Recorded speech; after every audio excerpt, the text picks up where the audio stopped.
নারায়ণগঞ্জে আলোচিত ৭ খুন হত্যা মামলার প্রধান আসামি নূর হোসেনকে বাংলাদেশের কাছে হস্তান্তর করেছে ভারত। আসামের বিচ্ছিন্নতাবাদী সংগঠন উলফা নেতা অনুপ চেটিয়াকে ফেরত পাঠানোর একদিন পরই নূর হোসেনকে ফেরত পাঠালো ভারত। এদিকে রাজধানীতে সস্ত্রীক পুলিশ কর্মকর্তাকে হত্যা মামলায় মেয়ে ঐশী রহমানকে ফাঁসির আদেশ দিয়েছেন আদালত। এসব নিয়ে বাংলাদেশ এখন আপনাদের স্বাগত জানাচ্ছি, আমি সুলতানা রহমান। আমার সঙ্গে স্টুডিওতে আছেন আওয়ামী লীগের উপপ্রচার সম্পাদক অসীম কুমার উকিল, আছেন ঢাকা বিশ্ববিদ্যালয়ের সমাজবিজ্ঞান বিভাগের অধ্যাপক ডক্টর নেহাল করিম এবং জাতীয়তাবাদী যুব দলের সভাপতি সৈয়দ মোয়াজ্জেম হোসেন আলাল। আপনাদের তিনজনকেই স্বাগত জানাচ্ছি। আমরা নূর হোসেনকে ফিরিয়ে আনা হয়েছে, তাকে নিয়ে নারায়ণগঞ্জের উদ্দেশ্যে এরই মধ্যে রওনা হয়েছে। সবকিছুকে ছাপিয়ে আমি একটু যেতে চাই ধানমন্ডিতে হুমায়ুন আহমেদের দক্ষিণ হাওয়ার বাসভবনে। সেখানে আজকে তার ৬৭তম জন্মদিনের উদযাপন হচ্ছে। আমি একটু যেতে চাই ধানমন্ডির দক্ষিণ হাওয়ায়।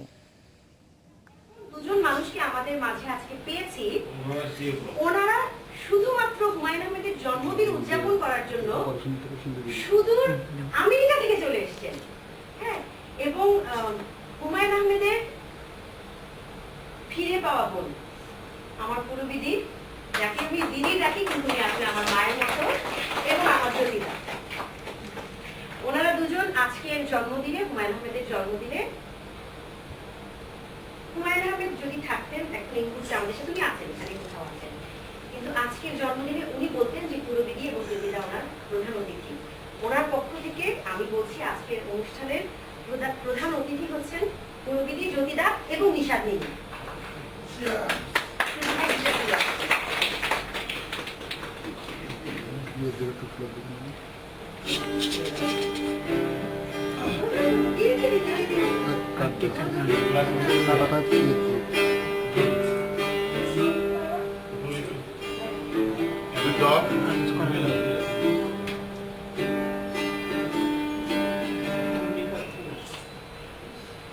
শাওন তার 2 ছেলেকে নিয়ে ৬৭তম জন্মদিনের কেক কাটছেন।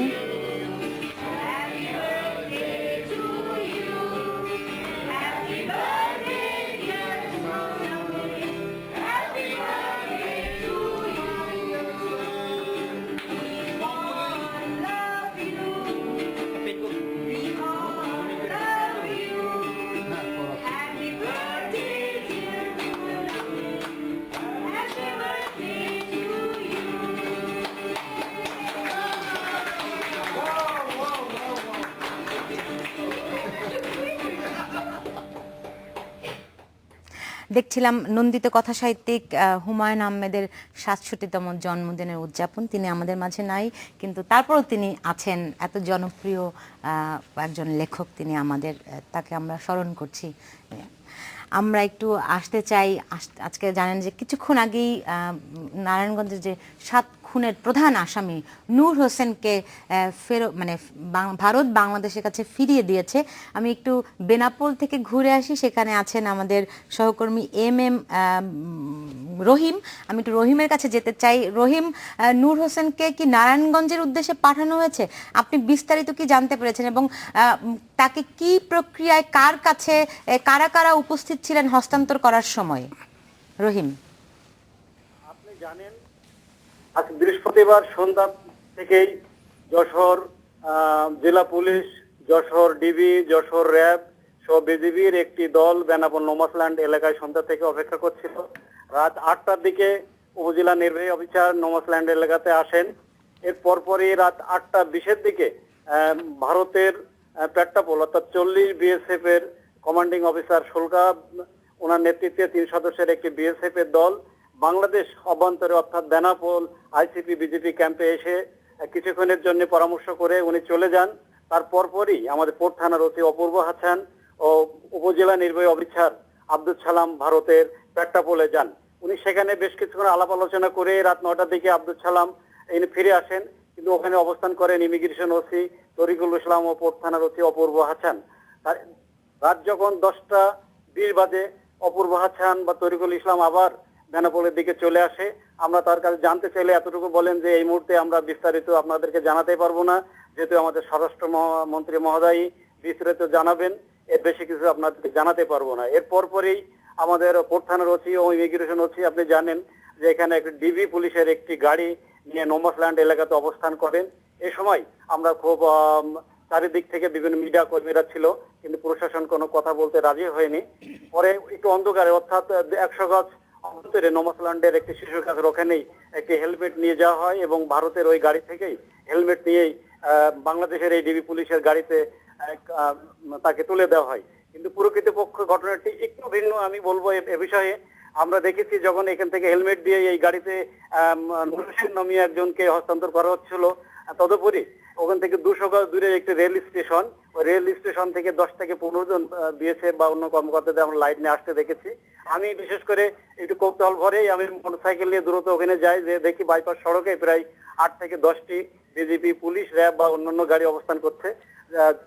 আমার আশা আমরা ওই অর্থাৎ বাইপাস সড়ক দিয়ে তাকে নুর হোসেনকে দেওয়া হতে পারে। আমরা যখন একটু এগিয়ে যাই, প্রশাসন পক্ষ থেকে আমাদেরকে বলা হয় যে প্লিজ আপনারা এদিকে আসবেন না। জি রহিম, আমরা বুঝতে পেরেছি। আপনি কি একটু আমাকে বলতে পারেন যে নূর হোসেনকে তখন কেমন দেখাচ্ছিল? আপনি যেহেতু নিজে দেখেছেন, আমি এটা একটু জানতে চাই, তাকে কি উদ্বিগ্ন মনে হয়েছিল কিনা? যেহেতু আপনি জানেন যে এখন অন্ধকার, অর্থাৎ নোমাসল্যান্ড এলাকাতে খুব অন্ধকার, আর যে জায়গাটা গাড়ি রাখা হয়েছিল আবছা, আমি স্পষ্ট আমরা কোনো মিডিয়া কর্মী আমরা দেখতে পারিনি, আর দেখার সুযোগও ছিল না। প্রশাসন তাদেরকে ঘিরে রেখেছিল এবং হেলমেট পরিয়ে বা তাদের জ্যাকেট পরিয়ে ওই যে কালো রঙের যে ডিবি পুলিশের যে গাড়িটি গিয়েছিল ওই গাড়িতে তাকে উঠাই দেওয়া হয়েছে।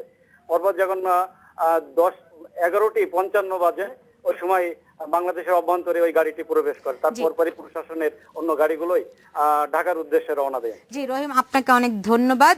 নিশ্চয়ই আরো বিস্তারিত খবর আপনার কাছ থেকে আমরা পাবো। মোয়াজ্জেম হোসেন আলাল, আপনার কাছে কি মনে হয় এই যে নূর হোসেনকে ফিরিয়ে আনা, এটা নিঃসন্দেহে একটা বাংলাদেশের একটা মানে যেই দ্বিপাক্ষিক সম্পর্ক, সেখানে একটা অগ্রগতিও বলতে পারি। কারণ আমরা মাত্রই গত পরশুদিন অনুপ চেটিয়াকে ফেরত দিলাম অলিখিতভাবে বা অঘোষিতভাবে, সেটার বিনিময়ে আসলে নূর হোসেনকে ফেরত পাওয়া, এমনটাই বিভিন্ন মাধ্যম থেকে আমরা জানতে পেরেছি। কিন্তু অনুপ চেটিয়ার ক্ষেত্রেও দেখলাম সুস্পষ্টভাবে কোনো কিছু বলা হলো না। এখনো একদম শেষ মুহূর্তে এসে আমরা আসলে খবরটি পেলাম। এখানে কি লুকো ছাপার কোনো বিষয় কি দেখছেন?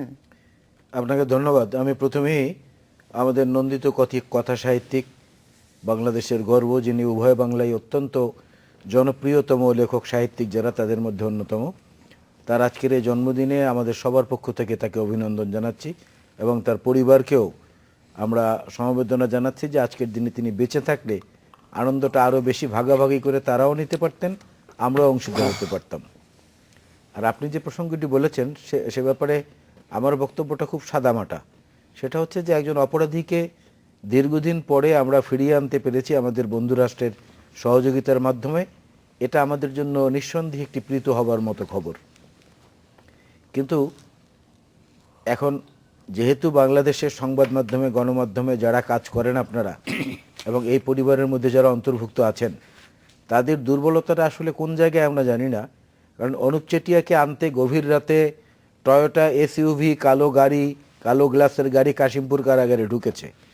সেখান থেকে তাকে নিয়ে কাশিমপুর কারাগার থেকে বের হয়ে ঢাকাস্থ ভারতীয় হাইকমিশনে সেই গাড়ি এসেছে। সেখান থেকে তারা চলে গেছে পেট্রাপোল, বেনাপোল ক্রস করে কলকাতা থেকে বিমানে তাকে নিয়ে যাওয়া হয়েছে দিল্লিতে স্পেশাল ফ্লাইটে। এই খবরগুলো আমরা জানলাম পিটিআই এর মাধ্যমে এবং দৈনিক আনন্দবাজার সূত্রে। এখন আমাদের স্বরাষ্ট্রমন্ত্রী প্রথম বলেছেন তিনি জানেন না, আমরা আর কোথা থেকে জানবো? অনুসন্ধানী প্রতিবেদক থাকবে না? আমরা দেখেছি স্বরাষ্ট্রমন্ত্রী যদি না জানেন, তাহলে কতখানি গোপনীয়তার সঙ্গে কাজটি হয়েছে সেটাও তো বিবেচনায় নিতে হবে। গোপনীয়তার কতটুকু প্রয়োজনীয়তা ছিল আমি ঠিক বুঝতে পারি না, যেহেতু আমি নিরাপত্তা বিশেষজ্ঞ বা অপরাধ বিজ্ঞানী কোনোটাই নই। তবে আমি মনে করি রাজনীতিবিদ হিসেবে এখানে গোপনীয়তার প্রয়োজনীয়তা দেখেন কিনা? মনে করি যে এটা গোপনীয়তা না করে যদি আরে প্রকাশ্য করা হতো, তাহলে উভয় দেশের পারস্পরিক নিরাপত্তার স্বার্থে যে চুক্তিগুলো হয়েছে বা সুপ্রতিবেশী হিসাবে থাকার, সন্ত্রাস এবং জঙ্গিবাদীদেরকে আশ্রয় না দেওয়ার দুই দেশের যে অঙ্গীকার, সেটা বাস্তবায়নে জনগণের অংশীদারিত্বটা সরকারের সঙ্গে একই সঙ্গে কিন্তু যেত যদি এইভাবে প্রকাশ করা হতো। বরং আমাদের কাছে কষ্ট লেগেছে যে অর্থমন্ত্রী অনুপ চেটিয়াকে ফেরত দেওয়ার পরে 3 বারে 3 রকম কথা বলেছেন। স্বরাষ্ট্রমন্ত্রী 3 বারে 3 রকমের কথা বলেছেন, যে কারণে মিডিয়া আরও বেশি বিভ্রান্ত হয়েছে। সাধারণ মানুষ তো হয়েছে সঙ্গত কারণেই।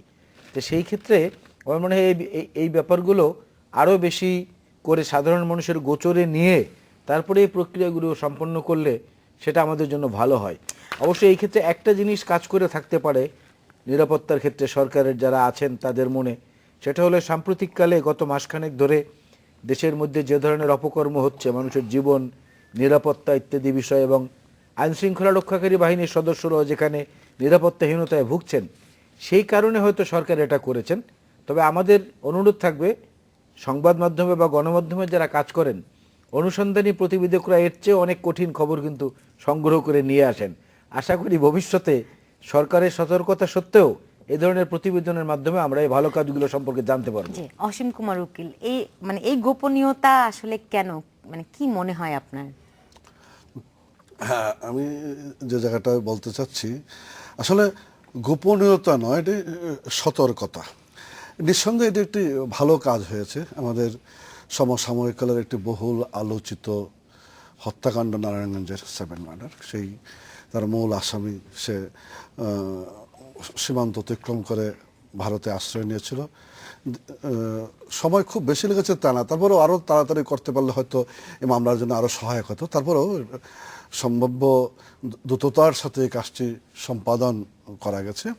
আমরা নূর হোসেনকে দেশে আনতে পেরেছি। এই আনার মধ্যে দিয়ে নারায়ণগঞ্জের এই বহুল আলোচিত হত্যাকাণ্ডের বিষয়টা বিচার কাজ পরিচালনা করার ক্ষেত্রকে ত্বরান্বিত করবে, অনেক বেশি এগিয়ে যাবে বলে মনে করি।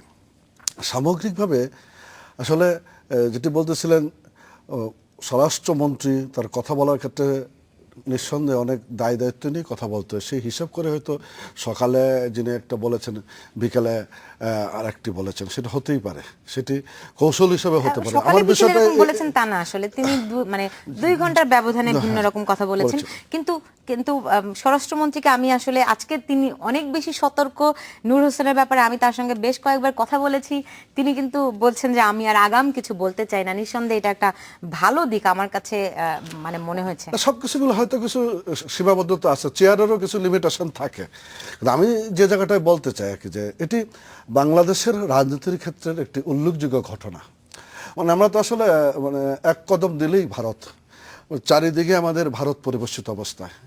এদেশের অনেক অপকর্মের নায়করা খুব সহজেই সীমান্ত অতিক্রম করে চলে যায়, ভারতে গিয়ে থাকে, আশ্রয় নেয় বলা যাবে না, থাকে হয়তো সরকারের অগোচরে থাকে, লোকচক্ষুর অন্তরালে থাকে। বিরাট ভারতবর্ষ না, এক প্রদেশ থেকে আরেক প্রদেশে পালিয়ে বেড়ায় বা থাকে। কিন্তু এই যে থাকাটা, মনে করেন যে আজকে একটা মার্ডার হলো, মার্ডার আর খুব সহজেই মনে করে অন্য কোনো কিছু না থাকলেও আমি হেঁটে রওনা দিলে ভারতে পৌঁছে যাব, ভারতে পৌঁছতে পারলে আমি নিশ্চিত। এটা দিনের পর দিন, বছরের পর বছর এটা চলছিল। সেই জায়গার থেকে আমরা আজকের দিনে দাঁড়িয়ে একটা জায়গা তৈরি হয়েছে, যত এই মেসেজটা হয়েছে যে ইচ্ছা করলে একটি মার্ডার করে ভারতে গিয়ে নিশ্চিত দিনাতিপাত করা যাবে না। আপনি এই কথা কি করে বলেন? আমরা সাম্প্রতিক সময়ে দেখলাম ওই রংপুরে জাপানি হত্যায় বিএনপির একজনের বিরুদ্ধে অভিযোগ এসছে। তা আমরা শুনেছি, বিএনপি না, সরি, আমি ঢাকাতে যে ইতালীয় নাগরিক মারা গেছে, সেখানে যে অভিযোগ করা হয়েছে বিএনপির কমিশনার, বিএনপি মন্ত্রী কাইয়ুমের সম্পর্কে, তিনি আমরা শুনেছি যে ভারত থেকে পালিয়ে লন্ডনে গেছেন। ফলে আপনি কি করে বলেন যে সেই জায়গাগুলি আসলে অতখানি আস্থার জায়গা এখনো আছে? এই সব বিষয়গুলি নিয়ে আমি ফিরবো। আর ঐশীর গতকাল তার ঐশীকে ফাঁসির আদেশ দেওয়া হয়েছে, ফলে এটা একটা সামাজিক সংকট। আরো এই ফাঁসির রায়ের মধ্য দিয়ে সমাজে সাধারণ মানুষের কাছে কি বার্তা যাবে, এই ফাঁসির আদেশটি মানুষ কিভাবে দেখছে, এই বিষয়গুলি নিয়ে আমি ফিরবো। নিচ্ছে একটা মাত্র 40 সেকেন্ডের বিরতি, সঙ্গেই থাকুন।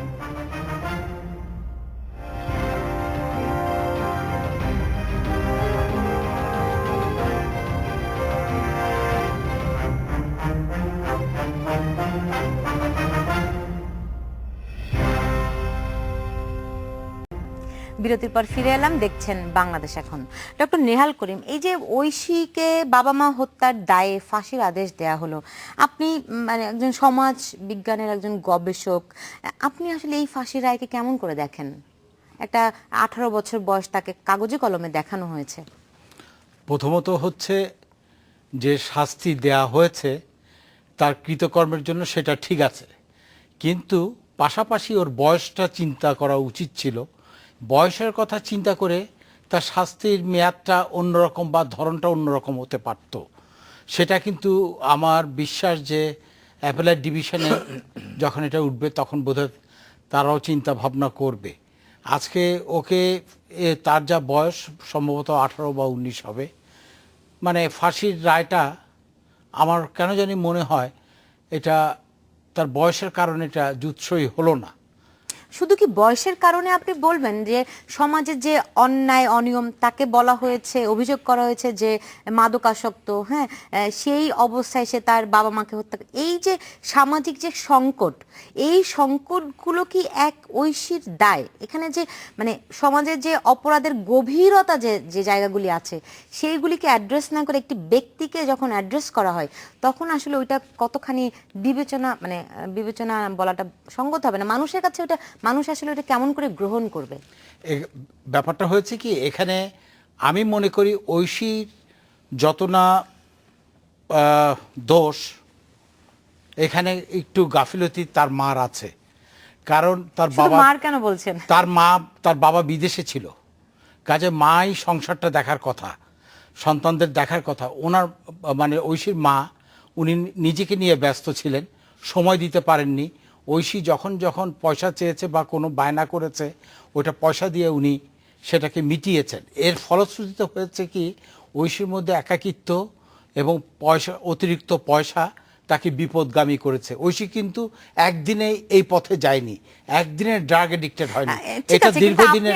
আমার একটা ব্যক্তিগত মানে একদমই কৌতূহল বশত, আপনি যেহেতু বললেন তার মায়ের মানে অনেকখানি দায়িত্ব বলছেন বা দায় বলছেন, সেখানে বাবা বিদেশে থাকুক আর পৃথিবীর যে প্রান্তেই থাকুক, বাবা হিসেবে তার দায়িত্বটি তিনি পালন করছেন কিনা সেই জায়গাটিতে আপনি মানে কনসেন্ট্রেট না করে শুধুমাত্র মায়ের উপর কনসেন্ট্রেশন দেওয়াটা একটু বেশি হয়ে যাচ্ছে না? বেশি এই সেন্সে না, যেহেতু তার বাবা পুলিশে, সাধারণত পুলিশরা ঘরের দেশে থাকলেও বা সবসময় ঘরের বাইরেই থাকে মোস্ট অফ দ্য টাইম। তারপরে উনি তখন বিদেশে ছিলেন।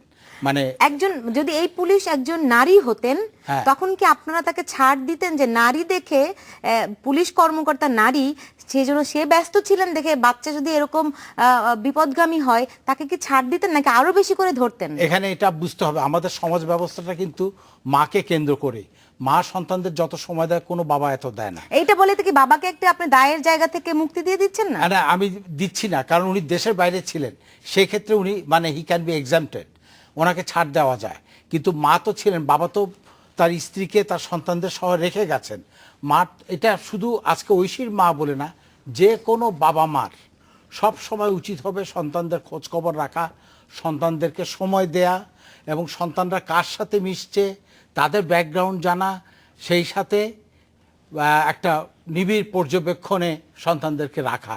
এখানে পর্যবেক্ষণটা ঠিক মতন হয়নি, সেই কারণে ঐশী দিনে দিনে বিপদগামী হয়েছে। এটা একদিনে হয়নি, এটা বুঝতে হবে। ঐশী কিন্তু চেয়েছিল, মানে সব সন্তানই চায় বাবা মাকে ঘিরে থাকতে একটা বিশেষ বয়সে, সেখানে যদি না পায় সেখান থেকেই কিন্তু একটা হতাশা জন্মে এবং এর থেকেই ড্রাগ এডিক্টেড হয়ে যায়। এটা শুধু ঐশী বলে না, বাংলাদেশের অনেক ঘরে এইরকম অবস্থা বিরাজ করছে। এইসব সংকটের আসলে সব সমস্যা কিংবা বলেন পৃথিবীতে এমন কোনো বিষয় নাই যার সঙ্গে রাজনীতি নাই, হ্যাঁ। তো এই যে সামাজিক সংকট, সেই সংকটে রাজনীতিবিদদেরও আসলে দায় কতখানি আছে বা তাদের যেই দায়িত্ব সেইগুলি তারা কতখানি পালন করছে, জনাব মোয়াজ্জেম হোসেন আলাল? অবশ্যই দায় আছে, কারণ পৃথিবীর সমস্ত কর্মকাণ্ডই সামাজিক নিয়মের মধ্য থেকে যেহেতু পরিচালিত হয়, অর্থনৈতিক কর্মকাণ্ডটাও একটা সামাজিক নিয়মের বেড়াজালের মধ্য দিয়েই নিয়ন্ত্রিত হয়। এবং সেই সামাজিক নিয়ম এবং অর্থনৈতিক কর্মকাণ্ডের নিয়ন্ত্রক হিসেবে পৃথিবীতে গণতন্ত্রের আবির্ভাব হয়েছে, আমার ব্যক্তিগত ধারণা তাই। এবং সেই গণতন্ত্রটাকে লালন পালন করা এবং এটাকে সযত্নে সম্মুখে এগিয়ে নিয়ে যাওয়ার দায়িত্বটা পড়ে রাজনীতিবিদদের উপরে। সেদিক থেকে বিচার করলে রাজনীতিবিদদের সমাজের যে কোনো অবক্ষয়ের দায় কিছু না কিছু হলেও নিতে হবে। আপনি যদি একটা জিনিস দেখেন, এইখানে স্যার যেটা বলেছেন, আমি ওনার সঙ্গে একটু দ্বিমত করি বিনয়ের সাথে এইভাবে, যে নৈতিক যে শিক্ষা আমরা আমাদের বয়সে ছোটোবেলায় কি পড়াশোনা করেছি, সেইখানে ধর্মভিত্তিক বা একটা বাবা মার প্রতি যে একটা ভক্তি, একটা সম্মান, একটা শ্রদ্ধা এবং পারিবারিক ঐতিহ্য লালিত যে একটি পরিবেশ, সেই পরিবেশটা কিন্তু আরবানাইজেশনের কারণে এবং জীবন অনেক দ্রুতগতি সম্পন্ন হওয়ার কারণে দূরত্বটা এখন প্রত্যেক পরিবারে কিন্তু একটু একটু করে বেড়ে গেছে। এর মধ্যে যদি আবার প্রবেশ করে মাদক এবং তার থাবা যদি বিস্তার করে, সেইখানে আপনি দেখবেন যে সাধারণ মাদক ব্যবসায়ী যারা, তারা কোনো না কোনোভাবে সাজা পাচ্ছেন, কিন্তু রাজনৈতিক প্রশ্রয়ে থাকা বড় বড় মাদক সম্রাটরা তারা কিন্তু আইনের বাইরে থেকে যাচ্ছেন। যেমন আজকে আমি দেখেছি, এটা আমার মন্তব্য না, আমি ফেসবুকে দেখেছি, একজন লিখেছেন অত্যন্ত কক্সবাজারের চমৎকার বদির করে, কথা। হ্যাঁ বলেছেন যে ঐশীর সাজা হয়েছে ঠিক আছে, কিন্তু মূল সাজা হওয়া উচিত ছিল আব্দুর রহমান বদির, সরকার দলীয় এমপি যে, কারণ তার সম্পর্কে মিডিয়ায় এত বেশি লেখা হয়েছে এবং এত বেশি তথ্য উপাত্ত উপস্থাপন করা হয়েছে, এরপরও আইনের ফাঁকফোকর গলে তিনি কিন্তু বেরিয়ে আবার সঠিক জায়গায় আছেন এবং তিনি এবং আমরা তার দেখেছি গোটা তিনি- পরিবার। তো এই যে থাবা বিস্তার করা, এটা হচ্ছে একটা দিক। আরেকটা দিক হচ্ছে যে প্রসঙ্গটা আমরা ফেলে এলাম এইমাত্র, জি। নূর হোসেনকে যেভাবে নিয়ে আসা হচ্ছে নারায়ণগঞ্জের চাঞ্চল্যকর ৭ হত্যাকাণ্ডের ব্যাপারে, তাকে নিয়ে আসা হচ্ছে একটা স্বস্তিদায়ক খবর আমাদের জন্য। রানা প্লাজার মর্মান্তিক দুর্ঘটনা যারা সারা বিশ্বকে নাড়া দিয়েছে, সেইটার ব্যাপারেও রানাকে কিন্তু গ্রেফতার করা হয়েছিল ঢাকার বাইরে থেকে এক জায়গায়, বেনাপোল থেকে। এবং আমরা দেখেছি তাকে হেলিকপ্টারে করে নিয়ে আসা হয়েছিল। এখন আজকে যে নূর হোসেনকে গাড়িতে করে নিয়ে আসা হচ্ছে, নূর হোসেনের পেছনেও কিন্তু সরকার দলীয় আমি নাই বললাম, রাজনৈতিক প্রশ্রয় রয়েছে, খুব বড় শক্তিশালী প্রশ্রয়দাতা রয়েছে। মানে মানুষ যদি আশঙ্কা করে বসে যে না, যুবলীগ নেতা মিল্কি হত্যাকাণ্ডের পরে যে আসামি গ্রেফতার হলো, তার সম্পর্কে কিছু জানতে পারলো না আইনের মানুষও, আইন মান্যকারী মানুষও, সাধারণ নাগরিকরাও, তাকে ক্রস ফায়ারে দিয়ে দেওয়া হলো।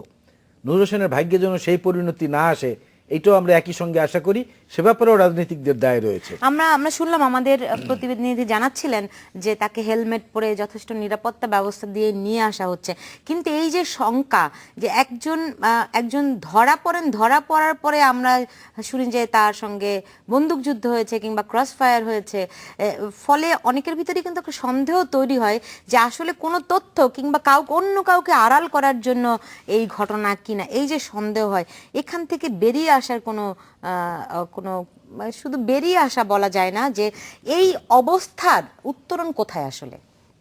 এটা আপনি যেখান থেকে শুরু করছিলেন, আসলে রাজনীতিবিদদেরই এটার মূল দায়িত্ব নিতে হবে, নিয়ে এগোতে হবে। যেটা স্যার বলতেছিলেন, আপনি বারবার ধরতেছিলেন যে আসলে সন্তান নষ্ট হয়ে যাওয়ার দায় দায়িত্ব পিতামাতাকে নিতে হবে। হয়তো কম বেশি সেটা হতেই পারে, পিতার বেশি না, আমার প্রশ্ন ছিল যখন শুধু মাকে বলেছে, ডেফিনেটলি ঠিক আছে, আমার নারী হিসেবে এটা একটা কোনো সন্তান বখাটে হয়ে যাবে, তার দায় দায়িত্ব পাড়া প্রতিবেশীকে দেবে কিংবা স্কুলকে দেবে বা অন্য কাউকে দেবে, এটা হয় না। প্রথমত এটা মা বাবার। এবং স্যার খুব ক্যাটাগরিক্যালি বললেন যে এই সন্তান কোথায় যাচ্ছে, স্কুলে যাচ্ছে, আসছে, যাওয়া আসার পথে কি করছে, মানে এটাও দেখা যায় যে ফ্লাক্সে ভরে পানি নিচ্ছে, শোনা যায় যে সেই ফ্লাক্সে ভরে মানে অ্যালকোহলও পাচার হচ্ছে বড় লোকের বাড়িতে সন্তানেরা। এই বিষয়গুলি আছে। স্কুলের টিচারদের কাছে শুনলে অনেক কথা শোনা যায়। যেটা বলতেছিলেন আজকের মানে আমাদের তরুণ যুবক ছাত্রছাত্রী, এদের কাছে এটা একটা প্রধানতম সমস্যা। একটা সুন্দরভাবে ছেলে মেয়েদেরকে তৈরি করার ক্ষেত্রে এই মাদকটা একটা প্রধানতম সমস্যা। এবং আমি কিন্তু যেখান থেকে শুরু করেছিলাম নূর হোসেন, আমি যে কথাটা বলছিলাম যে চারিদিকে ভারত পরিবেষ্টিত না, সেখানে সহজে চলে যাওয়া যায়। আপনি যে কমিশনারের কথা বললেন, সেখানে ছিল, সেখান থেকে পরে ভাগা যায়, কিন্তু খুব সহজেই প্রাথমিক শেল্টারটা নেওয়া যায় বর্ডার ক্রস করলে ভারতে। এটা কাঁটাতার দিয়ে জিনিস আবদ্ধ করে রাখা সম্ভব নয়। কিন্তু যখন আমরা অ্যারেস্টটা করছি, আমরা যখন দেশে ফিরিয়ে আনতে পারছি, এটা একটা মেসেজ যাচ্ছে টু দ্য ক্রিমিনাল, না to the killer, to the top terror. এরা কিন্তু এখন থেকে এই জায়গাগুলো চিন্তা করবে যে না, ইচ্ছা করলে ভারতে চলে যাওয়া যাবে না, পালানো যাবে না, ধরে আবার ব্যাক করে দিতে পারে। এটা একটা ভালো দিক। এই উদ্যোগটা, এটা নিঃসন্দেহে ইন দ্য লং রান আমাদের কাছে ভালো রেজাল্ট দেবে। ঠিক মাদকের যে বিষয়টা আমাদের চারিদিকে, ধরেন ফেন্সিডিল যেটা আসে আর কি, ফেন্সিডিলের বড় বড় ইন্ডাস্ট্রিগুলো আমাদের বর্ডার বেল্টকে ঘিরে আবর্তিত হয়েছে, এবং খুব সহজেই ওখানকার 1 টাকার জিনিস বর্ডারটা ক্রস করলে 10 টাকা হচ্ছে, বর্ডার থেকে রাজধানীতে আসলে এটা 100 টাকা হচ্ছে, 1000 টাকা হচ্ছে। এবং এটি এমন একটি কিন্তু মোয়াজ্জেম হোসেন আলাল যেমনটা বলছিলেন যে এগুলি হয়তো এক ঐশীর আপনি ফাঁসি দিতে পারেন, কিন্তু যারা এর মূল হোতা, যারা ব্যবসা করে, তারা তো ঠিকই জামিন পেয়ে যায়, তারা ঠিকই আইনের ফাঁক ফোকর গলে বেরিয়ে যায়, এবং সেটার পেছনে থাকে রাজনীতি। সেই রাজনীতির যে অপরাজনীতি আমি বলবো, সেই অপরাজনীতি থেকে আসলে বের কে করবে, কে এগিয়ে আসবে, রাজনীতিবিদরা এই সমস্ত দায় দায়িত্ব নিবে কিনা, এই বিষয়গুলি নিয়ে আমি ফিরবো। নিচ্ছি একটা ছোট্ট বিরতি, সঙ্গেই থাকুন।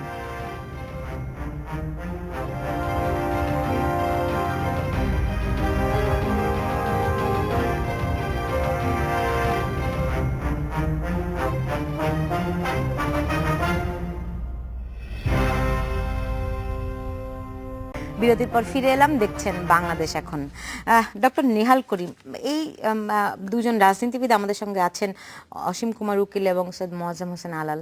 তারা বলছেন যে সমাজের যে সংকটগুলো আছে সব কিছুর মূলে আছে এক ধরনের রাজনীতি বা অপরাজনীতি, যেটা যেমনটা বলছিলেন যে এক ঐশীর ফাঁসির আদেশ হতেই পারে, কিন্তু তার পিছনে এই মাদক যারা ব্যবসা করে মাদক নিয়ে, যারা এই তরুণদের মাঝে ছড়িয়ে দেয়, তারা দেখা যাবে কোথাও না কোথাও কোনো না কোনোভাবে রাজনীতিবিদের আসলে আশ্রয় প্রশ্রয় পায়। সেইখান থেকে আসলে এর ব্যাপকতাটা কত দূর পর্যন্ত যেতে পারে?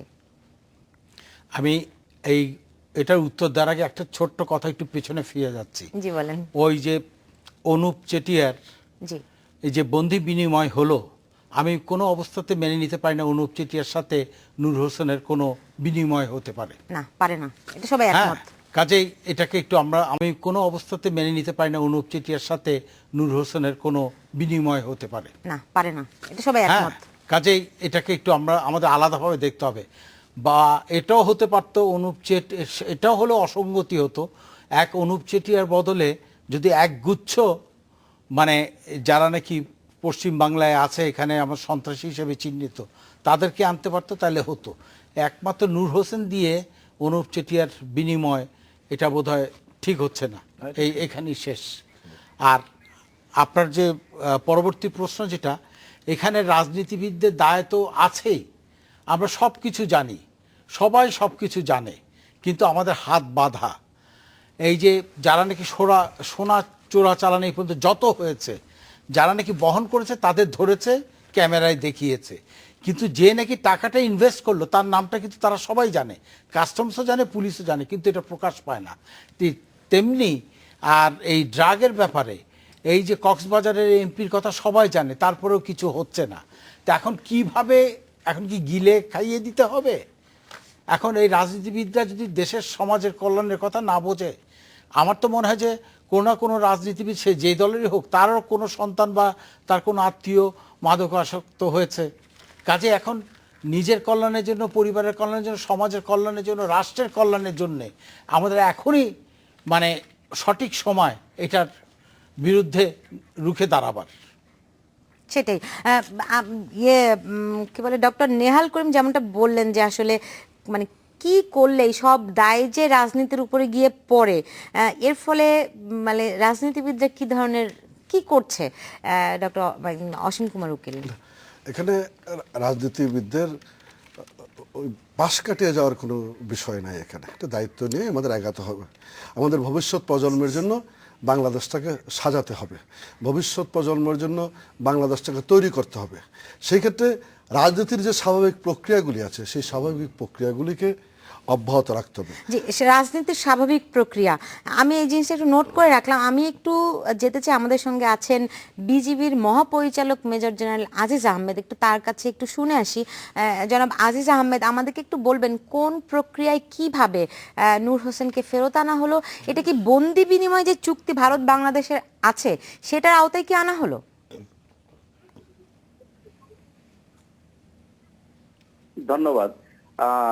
আসলে আজকে যে বিষয়টা হয়েছে, দুপুরের দিকে আনুমানিক আমাদেরকে বিএসএফ এর পক্ষ থেকে জানানো হয় যে তারা নূর হোসেনকে আজকে আমাদের কাছে হস্তান্তর করতে চায়।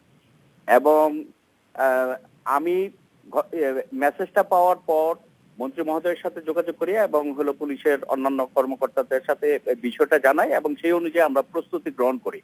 এবং বিএসএফ এর পক্ষ থেকে যে জিনিসটা জানানো হয়েছিল যে সন্ধ্যার পরে যে কোনো সময় হয়তো সে এসে পেট্রাপোল বিএসএফ এর কাছে পৌঁছবে। তো আজকে আপনারা এর মধ্যে হয়তো জেনে গেছেন যে রাত 10:30টার দিকে আনুমানিক তারা পেট্রাপোল বিএসএফ এর ক্যাম্পে পৌঁছে, এবং তারপর বিএসএফ এর একজন কর্মকর্তা নোম্যান্স ল্যান্ডে আমাদের 26 বিজিবি যেটা যশোরে আছে, সেই বিজিবি টুয়াইসি মেজর লিয়াকত তার সাথে নোম্যান্স ল্যান্ডে তারা হলো সাক্ষাৎ করে তারা ব্যক্ত করে যে তারা হলো সাংবাদিকদেরকে অ্যাভয়েড করতে চাচ্ছে এবং তারা অন্য একটা জায়গাতে হলো তারা হস্তান্তর করতে চাচ্ছে নর্মাল প্রক্রিয়ার মাধ্যমে। তখন হলো সেই আইসিপি থেকে একটু দূরে যেখান থেকে হলো যে এক্সপোর্ট ম্যাটেরিয়াল যেখানে রাখো ওই রকম একটা জায়গাতে হলো স্থান নির্ধারণ করা হয় এবং 11:35 বিএসএফ নূর হোসেনকে নিয়ে জিরো লাইনের ওখানে আসে, আমাদের মেজর লিয়াকত সেখানে যায় এবং হলো নর্মাল প্রক্রিয়ার মাধ্যমে হলো সে রিসিভ করে নিয়ে আসে এবং পুলিশ এবং র্যাবের সমন্বয়ে একটা যৌথ টিম বেশ কিছু দূরে থাকে তাদের কাছে বুঝিয়ে দেয় এবং তারা নারায়ণগঞ্জের উদ্দেশ্যে রওনা দেয়। এখানে যে জিনিসটা হলো যে আমাদের তো আপনারা জানেন যে একটা হলো যে হস্তান্তর যে বন্দি হস্তান্তরের একটা চুক্তি আছে এবং সেটার যে প্রক্রিয়াটা যেটা হয়ে থাকে সেটা হলো অ্যাকচুয়ালি নূর হোসেনের ব্যাপারেও অনেকটা সেরকম হয়েছে, কারণ আমাদের পররাষ্ট্র মন্ত্রণালয় আমাদের স্বরাষ্ট্র মন্ত্রণালয় বিভিন্ন পর্যায়ে তারা হলো বিভিন্ন সময় থেকে হলো ভারতীয় বিভিন্ন অথরিটির সাথে এই বিষয়টা নিয়ে হলো যোগাযোগ রক্ষা করে আসছিল। যখন তাদের কোর্টের থেকে নির্দেশনা দেওয়া হয়েছে যে তাকে এগুলো ফেরত পাঠানো যেতে পারে, তারপর থেকেই বলা চলে যে এই প্রক্রিয়াটা শুরু হয় এবং যেটা হলো আজকে সমাপ্তি ঘটল। জি আজিজ আহমেদ, আমরা জানি ভারতে বারাসাত যে আদালত সেইখান থেকে নূর হোসেনকে ফেরত দেওয়ার বা প্রত্যর্পণের ব্যাপারে আদেশ দেওয়া হয়েছিল গত অক্টোবরের 17 তারিখ। তারপরে এই প্রক্রিয়াটি চলেছে। আমি আপনার কাছে জানতে চাই এইটা কি অনুপ চেটিয়াকে ফেরত দেওয়ার একটি শর্ত হিসেবে কিংবা ওটারই একটি অংশ হিসেবে নূর হোসেনকে ফেরত দেওয়া হলো কিনা এবং সেটি বন্দি বিনিময় চুক্তির আওতায় কিনা? দেখুন এইটার সাথে কিন্তু এই অনুপ চেটিয়ার হস্তান্তরের কোনো সম্পর্ক নেই, কারণ আমরা অনেকদিন যাবতীয় অপেক্ষা করছিলাম যে কোনো সময় নূর হোসেনকে হস্তান্তর করা হবে। তবে এখানে আপনাদের মাধ্যমে যারা হলো শ্রোতারা শুনছেন তাদের উদ্দেশ্যে বলছি যে এই প্রক্রিয়াটাতে কিছুটা সময় লাগে, কারণ যে কোনো বিষয়ে সরাসরি কিন্তু তারা বিএসএফ এর মাধ্যমে বর্ডারে নিয়ে আসতে পারে না এবং বিজিবির কাছে হস্তান্তর করতে পারে না। এইটার জন্য হলো অনুমোদনের জন্য পররাষ্ট্র মন্ত্রণালয় এটার সাথে সম্পৃক্ত হয়, কিছু প্রসিডিওর আছে, স্বরাষ্ট্র মন্ত্রণালয় এটার সাথে সম্পৃক্ত হয়, কিছু প্রসিডিওর আছে এবং সবকিছু যখন হয়ে যায় সেটা যখন আবার ভারতকে জানানো হয় বা কাউন্টার পার্টকে জানানো হয়, তারাও তাদের মাধ্যমে এই জিনিসটা হলো সীমান্ত রক্ষী বাহিনীকে জানায়, অর্থাৎ ভারত বিএসএফ কে জানায়, বিএসএফ আবার হলো সময় নির্ধারণ করে স্থান সময় নির্ধারণ করে আমাদেরকে জানালে আমরা কোঅর্ডিনেট করে নিয়ে আসি। এটা কিন্তু সব ক্ষেত্রেই হয়ে থাকে আর কি, যে কোনো বন্দী যারা হলো এখানে ভারতে আটক আছে তাদেরকে কিন্তু এই প্রক্রিয়ার মাধ্যমে প্রায়শই আমরা এনে থাকি। সেটা হলো যে এই ধরনের পলাতক আসামি হতে পারে যারা অবৈধভাবে যে সেখানে হলো আটক হয়ে আছে, সবার বেলায় কিন্তু আমরা এই প্রক্রিয়াটা ফলো করে থাকি। জি আমরা জনাব আজিজ আহমেদ, আমার খুব জানতে ইচ্ছে করছে বিএনপি নেতা সালাউদ্দিন আহমেদ যে শিলংয়ে গেলেন তার ব্যাপারে আপনাদের কোনো রকম নজরদারি কিংবা কোনো রকম ভূমিকা, তাকে ফিরিয়ে আনার কোনো উদ্যোগ আপনাদের তরফে আছে কিনা? দেখুন এই সমস্ত ফিরিয়ে আনার ব্যাপারে সীমান্ত রক্ষী বাহিনী হিসেবে আমাদের কিন্তু কোনো উদ্যোগ নেই। এই উদ্যোগটা নিবে পররাষ্ট্র মন্ত্রণালয় এবং স্বরাষ্ট্র মন্ত্রণালয়। হ্যাঁ, আমরা স্বরাষ্ট্র মন্ত্রণালয়ের একটি অঙ্গ, যতক্ষণ পর্যন্ত আমাদেরকে না বলা হবে যে তাকে হস্তান্তর করা হবে আপনারা বিএসএফ এর সাথে যোগাযোগ করেন অথবা বিএসএফ আমাদেরকে জানাবে, ততক্ষণ পর্যন্ত কিন্তু এটাতে আমরা ইনভলভ হই না। জি আমরা বুঝতে পেরেছি। জি আপনাকে অনেক ধন্যবাদ, আপনাকে অনেক ধন্যবাদ আজিজ আহমেদ, আপনাকে অনেক ধন্যবাদ। আমি এই সঙ্গে আমার এই প্রসঙ্গে একটু বক্তব্য আছে, একটা বিরতি নিয়ে আসি। আচ্ছা নিয়ে আসুন। আমি নিচ্ছি একটা ছোট্ট বিরতি, সঙ্গে থাকুন।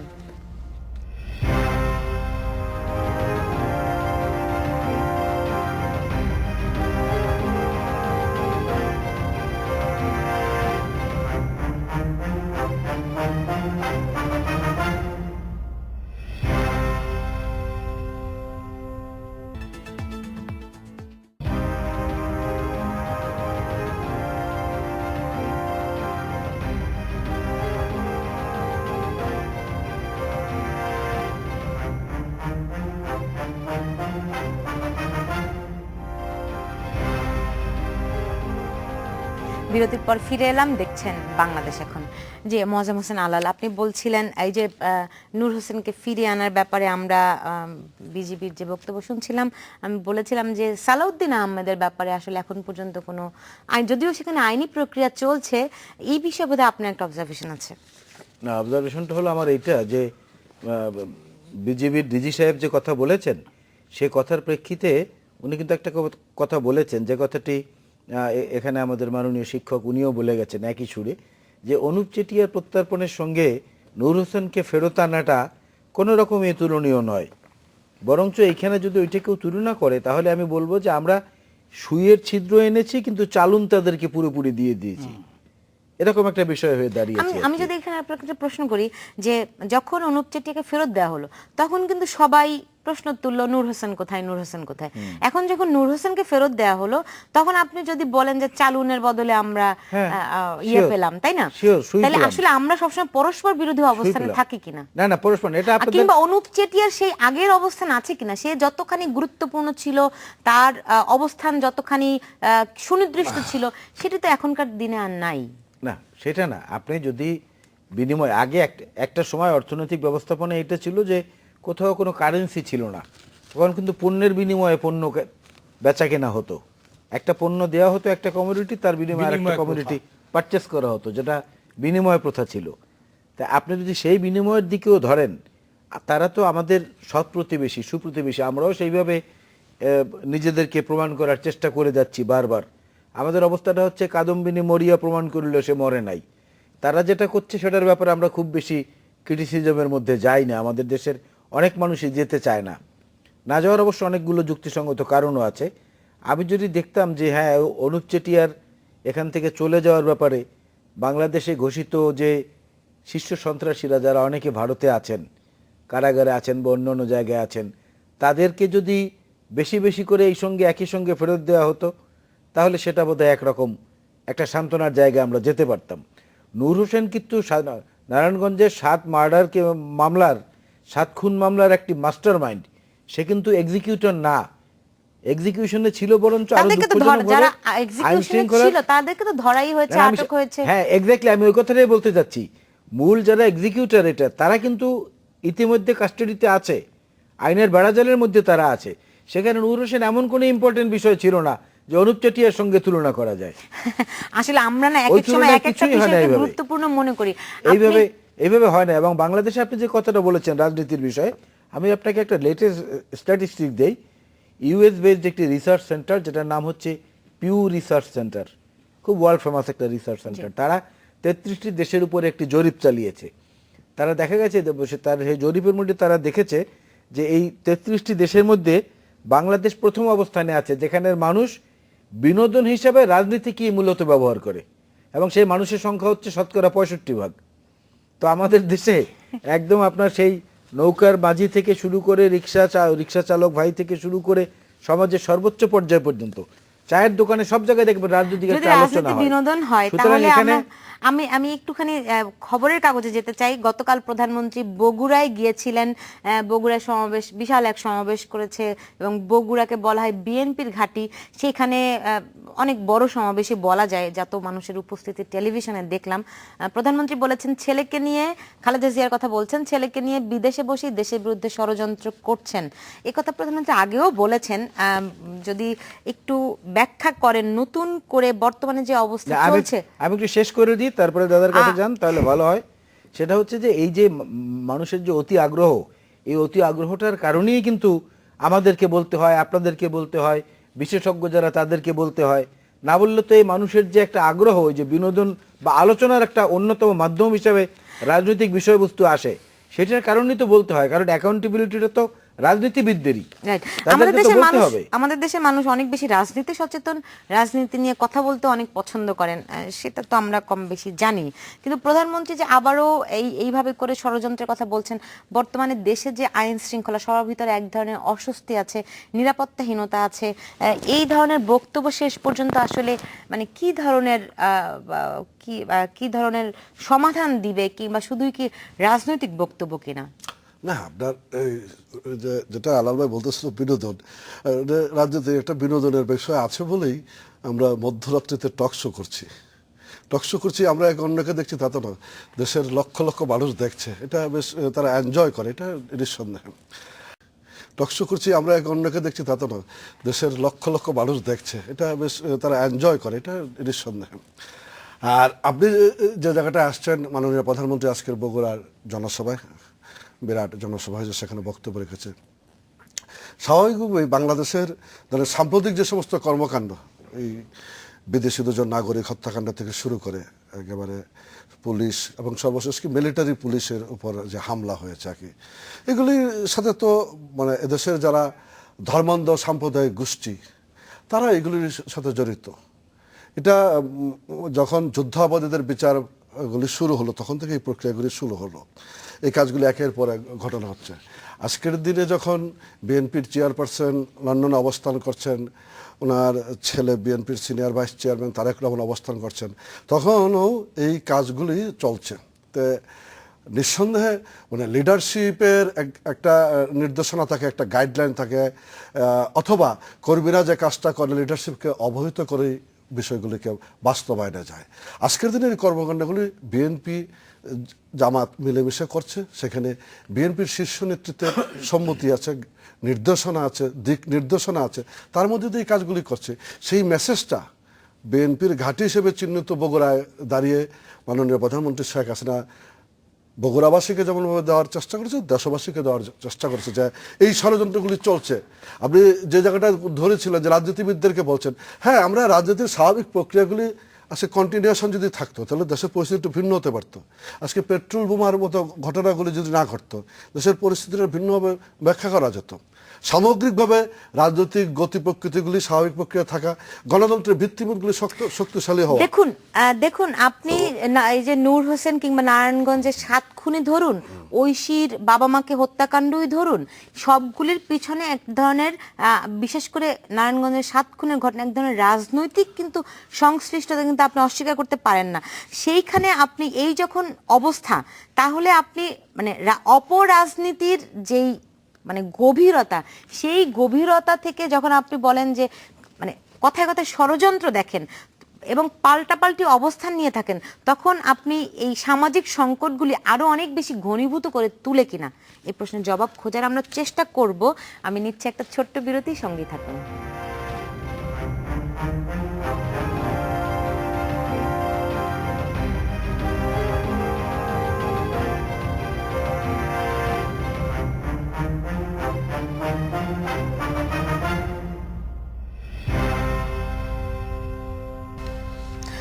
বিরতির পর ফিরে এলাম, দেখছেন বাংলাদেশ এখন। জি, ডক্টর নেহাল করিম, এই যে রাজনীতি এবং রাজনীতির বিভাজনের সূত্র ধরে সমাজে একেবারে গভীর পর্যন্ত যেই সামাজিক সংকট, এখান থেকে উত্তরণ সমাধান কি রাজনীতিতেই নাকি সামাজিক উদ্যোগ এগুলোর কোনো আবশ্যকতা আছে? প্রথমে আমি একটা কথা বলতে চাই, জানি না প্রাসঙ্গিক হবে কিনা, মানে এখানে আমার ডাইনে বাঁয়ে দুজন খুব শীর্ষ নেতা দুই বড় দলের আছেন। আমার কাছে ওই যে আপনি যে প্রশ্নটা করলেন যে রাজনৈতিক উদ্যোগে হবে না সামাজিক উদ্যোগে হবে, এখানে রাজনৈতিক উদ্যোগে হওয়ার কোনো সম্ভাবনা দেখছি না। কারণ এই কথাটা মনে পড়লে আমার দোয়েল চত্বরের কথা মনে পড়ে। আমাদের দুই বৃহৎ রাজনৈতিক দলের অবস্থানটা ঠিক দোয়েল চত্বরের মতন, দুই দিকে হ্যাঁ বিপরীতমুখী। কোনো অবস্থা হবে বলে আমি কোনো আশার আলো দেখছি না। কাজে এটা আমাদের সামাজিক উদ্যোগ নিতে হবে, যে কোনোভাবেই হোক, কেউ পছন্দ করুক আর না করুক। আর শতকরা 100% পছন্দ করবে এটা হতে পারে না, কিন্তু এটা নেওয়াটা অত্যন্ত জরুরি। আমরা কিন্তু দিন দিন খুব পিছিয়ে পড়ছি।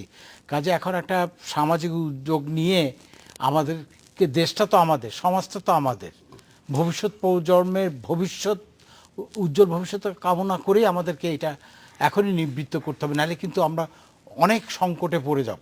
জি, মোয়াজ্জেম হোসেন আলাল, এই যে ডক্টর নেহাল করিম বললেন যে এই যে বিপরীতমুখী অবস্থান, জাতীয় পাখি দোয়েলের তুলনা দিয়েই বললেন, দোয়েল চত্বরে আমাদের বিশ্ববিদ্যালয়ের দোয়েল চত্বর। হ্যাঁ, আমি বুঝতে পেরেছি। তো এই অবস্থা মানে সামাজিক সংকটগুলির মূলে থাকে রাজনৈতিক সংকট। সেই রাজনৈতিক সংকটের সমাধান না হলে কি সামাজিক সংকট সমাধান হয়? না, হয় না, এবং কোথাও হয় না আজ পর্যন্ত। সামাজিক বিপ্লবের মাধ্যমে কোনো দেশেই কোনো পট পরিবর্তন হয় না, এবং বিরাজমান অবস্থা থেকে উন্নততর অবস্থানে গিয়েছে এমন না, অর্থনৈতিক ক্ষেত্রে কোনো কোনো জায়গায় যায়, কিন্তু সামগ্রিকভাবে জাতীয় পরিস্থিতির পরিবর্তনটা হয় না। আর যে কথাটি স্যার বলেছেন যে বিপরীতমুখী অবস্থানে, এই বিপরীতমুখী অবস্থান থেকে ঘুরে একমুখী অবস্থানে আসার জন্য কিন্তু বিএনপি বেশ কিছুদিন ধরে একটা জাতীয় পর্যায়ে সংলাপের কথা বলছে, যে জাতীয় পর্যায়টা সংলাপের কথা। তার প্রতি উত্তরে তুচ্ছতাচ্ছিল্য করে এবং নানান রকম কথাবার্তা বলে এই বিপরীত যাত্রাটাকে আরও বেশি দূরে সরিয়ে দেওয়া হচ্ছে। এবং প্রধানমন্ত্রী অনবরত যে কথা বলছেন যে এই অতি সাম্প্রতিককালের ঘটনাবলীর জন্য বিএনপি জামাত দায়ী, এতে তদন্ত প্রক্রিয়া এবং বিচার প্রক্রিয়াকে সাংঘাতিকভাবে প্রভাবিত করবে। তারা কোনো ক্রমে প্রধানমন্ত্রীর এই টিউন এবং টোন এর বাইরে যাওয়ার দুঃসাহস রাখবেন না। তাতে হবে কি, মূল অপরাধীরা হয়তো পার পেয়ে যাবে। উনি যেটা বলেছেন এটা যদি সত্যিও হয়ে থাকে, তাহলেও সেই জায়গায়ও কিন্তু নিরবিচ্ছিন্নভাবে নিরপেক্ষভাবে তাদেরকে কাজ করতে দেওয়া উচিত। কিন্তু রাষ্ট্রের সর্বোচ্চ ব্যক্তি যদি কথায় কথায় বলেন বিএনপি জামাত এটার জন্য দায়ী, তাহলে তো এখন আমাদের বলতে হবে যে ঢাকা শহরে যদি হঠাৎ করে কোথাও একটা বজ্রপাত হয়, সেজন্য যদি বিএনপিকে দায়ী করে, কিছু বলার থাকবে না। কলার ছড়ার মাঝখানে দুই পাশেই কাঁচা কলা আছে, মাঝখানে কিছু কলা পেকেছে, সেটা বাচ্চা জিজ্ঞেস করছে যে এই কলাটা পাকলো কিভাবে। বাবা হচ্ছেন আওয়ামী লীগের নেতা, তিনি বললেন যে এটার পেছনেও বিএনপি জামাতের ষড়যন্ত্র আছে। বিষয়টা এরকম হালকা করে দিয়েছে তারা, বলতে বলতে এটা তদন্ত প্রভাবিত হচ্ছে এবং মানুষের বিবেকের এবং চিন্তার স্বাধীনতাকে বাধাগ্রস্ত করার অবস্থা। আমরা বুঝতে পেরেছি এরকম কথায় কথায় আসলে যথেষ্ট পরিমাণ তথ্য প্রমাণ ছাড়া যখন অভিযুক্ত করা হয়, ফলে মানুষের ভিতরে সন্দেহটা আরো ঘনীভূত হয় কিনা, মানে সত্যতা নিয়ে। স্যারের বক্তব্য থেকে শুরু করি আর কি, যে খুব অল্প আমরা সময় বিশ্বাস কিন্তু করি politics is a science, if it is science এটার সলিউশন আছে, সলিউশন হবে। এবং সেক্ষেত্রে অবশ্যই মানে সামাজিক যে শক্তিগুলি আছে তাদেরও ভূমিকা রাখার যথেষ্ট সুযোগ আছে। মূল নেতৃত্বটা দেবে রাজনৈতিক নেতৃত্ব, রাজনৈতিক নেতৃবৃন্দ, এটা তারা দেবে। যেটা আলাল ভাই বলছিলেন যে আমরা সন্দেহ রাখি, আমি একদম শুরু থেকে বলি, ইয়াবা ব্যবসায়ী কিংবা মাদক ব্যবসায়ী, স্বর্ণ চোরাচালান ব্যবসায়ী কিংবা অস্ত্র ব্যবসায়ী কিংবা যে অন্যের জমি জমা দখল করে নিচ্ছে, হ্যাঁ, এই সমস্ত কর্মকাণ্ড যারা করে তাদের পিছনে রাজনৈতিক শক্তি আছে। রাজনৈতিক শক্তি ছাড়া এই জিনিসগুলি করার সাহস কেউ পাবে না। যে মার্ডারগুলি দেশে হয়েছে অতি সম্প্রতিকালে, ধরুন 12টি আলোচিত মার্ডার আছে, এই সবগুলির পিছনে রাজনৈতিক শক্তি আছে। সেই রাজনৈতিক শক্তিগুলি কারা সেটা আমরা বলার চেষ্টা করছি।